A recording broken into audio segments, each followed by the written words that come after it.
Hello বন্ধুরা, সবাই কেমন আছেন জানি না, নিশ্চয়ই ভালো আছেন। আমি অনেক ঝামেলার মধ্যে থাকার কারণে আপনাদেরকে ভিডিও দিতে পারি না, রান্নার ভিডিও করতে পারি না। আমি আজকে কী রান্না করব।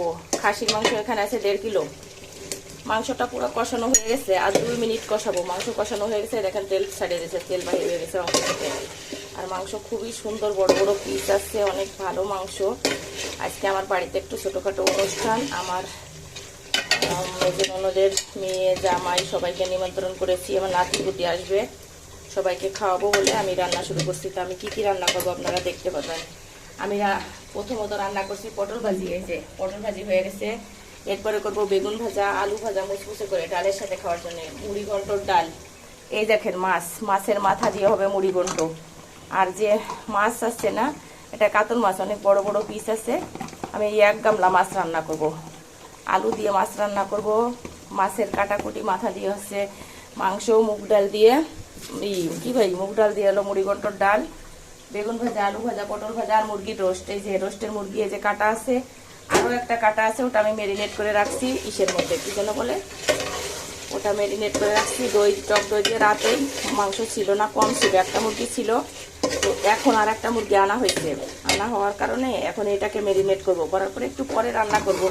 তো 20-25 মিনিট মেরিনেট হলে হয়ে যাবে। আমি কিছুটা ঝোল দিয়ে দিলাম মাংসে।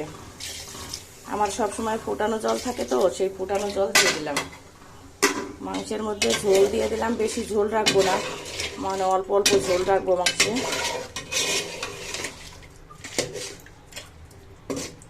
তো আমি কয়েকদিন শরীরও আমার বেশি ভালো না, শরীরের অবস্থা অনেক খারাপ, প্রচুর চাপের মধ্যে থাকতে হয় সারা সময়।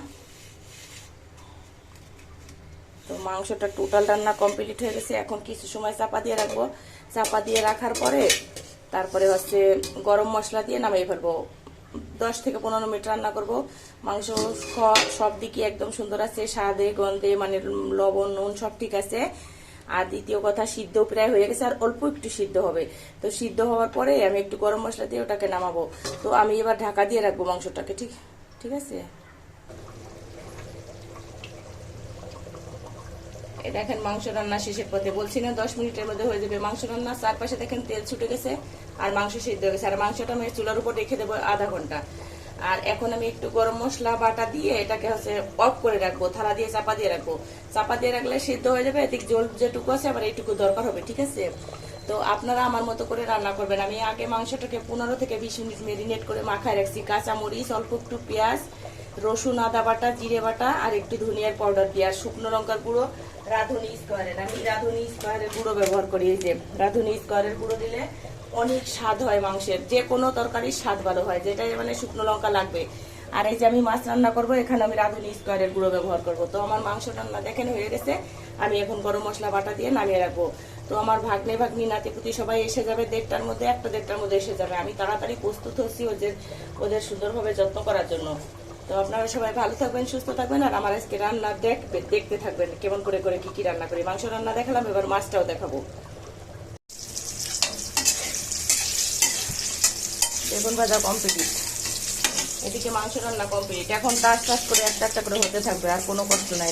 রান্না সব শেষে গুছাই নিছি। এখন রান্না করতে মুহূর্তের মধ্যে রান্না শেষ করে ফেলবো। আর এই দেখেন গরম মশলা বাটা, মাত্র 4টে গরম মশলা আর একটুখানি দারুচিনি নিচ্ছি। ওটা বাটা আমি মাংসের মধ্যে দিয়ে মাংসটাকে চাপা দিয়ে রেখে দেবো। মাংস রান্না হয়ে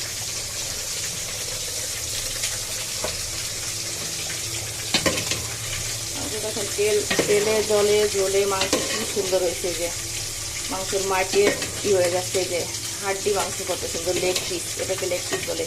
এই যে লেগ পিস মাংস সিদ্ধ হয়ে গেছে। এবার দেখেন ঝোলটা একটু দেখাই, দেখেন কত সুন্দর তেল ঝোল হচ্ছে। আমার খাসির মাংস, আমার টোটাল রান্না এত স্পেশাল হয় সেটা কল্পনার অতীত। আর আমি এখন মাছ ভাজা শুরু করছি। এই যে মাছ যে ঝোল করবো, এটা আপনাদের দেখাতে পারবো না, তার কারণ কি এত কিছু আমি দেখাতে পারতেছি না। আমার শরীর ভালো নেই।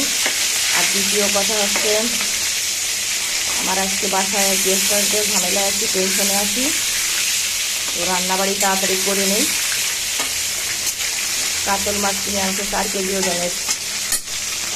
মাছ ভাজিয়ে নিচ্ছি, ভাজে এটাতে আলু দিয়ে রান্না করবো। 4-5 একটু আলু দেবো, 10-12 পিস মাছ আগে মাছটা ভেজে নেই, তারপরে আলু কাটা হয় নাই, কিন্তু কাটের মেয়েটাও আসে নাই, টম্প আসে নাই, আমার একটু কষ্ট হয়ে যাচ্ছে। মাছ ভাজা দেখেন কমপ্লিট হয়ে যায়, একটা একটা করে তুলে ফেলি, এই যে একটা একটা করে তুলতেছি।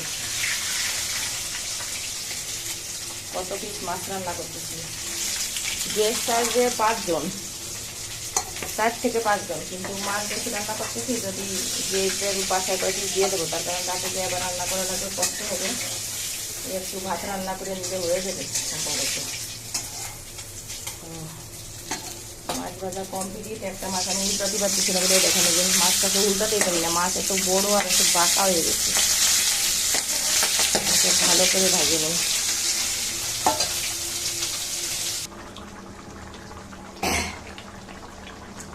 নিরামিষ মাছ রান্না, তাও পেঁয়াজ, শোনেন পেঁয়াজ যদি আপনারা খাওয়া বন্ধ করতেন না, পেঁয়াজের দাম অনেক কমে যেত, কিন্তু আপনাদের মধ্যে মানুষ এত পেঁয়াজ খায়, মুসলিমরা পেঁয়াজ বিনে কিচ্ছু বোঝে না, তারা মনে করে যে পেঁয়াজ ছাড়া রান্নাই হয় না, রান্নাই হয় না। আমি মাছের ঝোল রাঁধছি, পেঁয়াজ শুধু আসাদ ভাই না কয় যে এই মাছের ঝোল সব থেকে ভালো। আপনি দেখেন না মৃত্যু পেঁয়াজ খাওয়া, ও মনে হয় ওর 1 মণ পেঁয়াজ, আমার মনে হয় না 2 মাস যায়। ওর পেঁয়াজ আর তেল, বাপরে বাপ, সর্বনাশ। পেঁয়াজ খায়। কাতল মাছ রান্না কমপ্লিট, অনেক সুন্দর হবে রান্না, মাছ রান্না। আজকে জামাই আসবে বাবা, যে জামাই আসতেছে বাপরে খিতের দাড়ি, খিতের দাড়ি জামাই, তারপর সে বিরাট কোটিপতি জামাই, তারপর জামাই আসে রান্না করতে পারে সবকিছু, এই সস্তা রান্না তারে খাওয়ানো যায় না, এই জন্য ভয়ে ভয়ে রাঁধতেছি। রান্না কমপ্লিট রেখে দিই। আমার মাছের ঝোল রান্না টোটাল কমপ্লিট। মাছ দেখেন গামলায় ঢেলে ফেলছি, দেখেন কি সুন্দর মাছের ঝোল হয়েছে। এটা আমি নিরামিষ রান্না করছি, পেঁয়াজ রসুন ছাড়া, শুধু কাঁচা লঙ্কা আলু তেলের পর দিয়ে ভাজছি, আর মাছ আগে ভেজে লাল করে নিয়েছি, তারপরে হচ্ছে জিরে আদা বাটা, একটু ধনিয়া পাউডার, আর নামানোর আগে একটুখানি চিনি 1 চিমটি আর হচ্ছে গরম মশলা দিয়ে নামিয়ে ফেলছি এটাকে। তো কেমন করে বিস্তারিত রান্না করছি অত আসলে দেখাইতে পারি নাই। তারপরে হচ্ছে আমার বাড়ি এলি ভাবি আসাদ বাড়ি বউ আসছিল, এই জন্য ওনার সাথে গল্প করতে করতে ভিডিওটা বড় তো সুন্দরভাবে বানানো হলো না। আর আজকে আমি অনেক ঝামেলার মধ্যে আছি, যেহেতু আমার নাতিপুতিরা ভাগ্নি জামাই টামাই আসবে, এই জন্য তাড়াহুড়া করতেছি রান্না নিয়ে। তো তাড়াহুড়ার কারণে অত পুরোভাবে দেখাতে পারতেছি না। তো রান্না শেষ, মাংস রান্না হয়ে গেছে, মাছ হলো, এবার রোস্ট যে রান্না শুরু হবে। আমি অনেক সময় ধরে এটাকে মাখায় রাখছি লবণ আর আপনার কি দিয়ে যেন, ওই যে টক দই দিয়ে। তো আর এই যে মুগ ডাল, মাছে মুসুরির ডাল কিছুটা সেদ্ধ দিছি, আর মুগ ডাল ওর মধ্যে ঢেলে দেবো সিদ্ধ হওয়ার পরে, তারপরে মাছের মাথা ভেজে ওর ভিতর দিয়ে দেবো, পরে ফোড়ন দিয়ে একটু মশলা দিলে হয়ে যাবে, গুঁড়ো মশলা দিয়ে দেবো, ডাল রান্না কমপ্লিট। ডাল হলে ভাত দেবো লাস্টে, যাতে গরম গরম থাকে। তো আপনারা দেখতে থাকেন, আমার পাশে থাকেন, আমার পেজের পাশে থাকেন, আমার পেজটাকে ফলো করবেন। আমি মিথিলা বোস আমার পেজের নাম, আর আমার ইউটিউব চ্যানেল হচ্ছে রীতা নাগ ডেইলি ব্লগ, ইংরেজিতে RITANAG, রীতা নাগ। ডেইলি ব্লগ না দিলেও আসে যাবে। তা আপনারা আমার ভিডিও দেখবেন, আমার পাশে থাকবেন, আমাকে আশীর্বাদ করবেন। আপনারা সকলে সুস্থ থাকুন, ভালো থাকুন। আপনাদের সবাইকে অনেক অনেক ধন্যবাদ। আমার রোস্ট রান্না কমপ্লিট। আমি আসলে এত ঝামেলার মধ্যে কিছু রান্না দেখাতে পারি না। এই যে আমার রান্না শেষ, রোস্ট রান্না হয়ে গেছে, খাসি হয়েছে 1.5 কিলো, 15 পিস কাতল মাছ রান্না করছি। আর দেখাই আর একটু,